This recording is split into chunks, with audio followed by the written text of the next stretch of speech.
ano, Gemini, Libra, and Aquarius.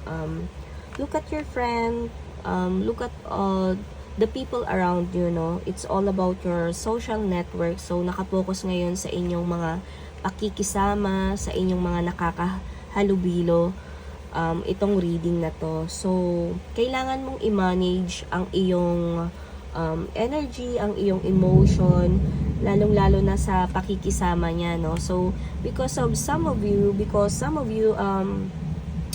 yung iba, no, magawan lang kayo ng kahit yung simple lang, no, magawan lang kayo ng hindi maganda, or kahit yung alam mo yun, yung napaka-sensitive mo ngayong araw na to. So, nakapagsalita lang ng hindi maganda sa iyo yung iyong kapwa, alam mo yun, parang sa pagkakaibigan, sa pakikipag